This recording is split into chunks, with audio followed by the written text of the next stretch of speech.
अस्सलाम वालेकुम। Daily jobs update में हम दोबारा हाजिर हैं।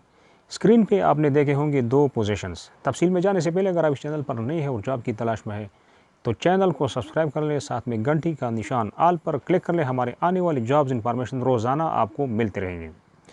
IT expert, data centre engineer और डिप्टी डायरेक्टर एडमिनिस्ट्रेशन, ये दो वैकेंसीज़ है।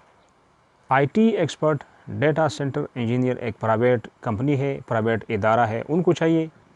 अप्लाई करने के लिए आपको लिंक देता हूँ, लिंक नोट कर ले और लिंक में जाइए, हर चीज़ आपको वहाँ से डिटेल्स वगैरह मिल जाएंगे। www.careers635.com.pk ये इनका लिंक है और इस लिंक में आपको हर चीज़ मिल जाएगा।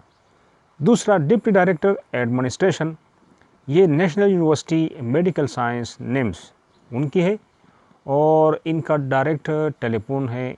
आप इस टाइम पे आप कॉल कर सकते हैं। नोट कर ले इनका नंबर 051517045 ये इनका टेलीफोन नंबर है और किसी भी टाइम आप इस टाइम पे कॉल कर सकते हैं।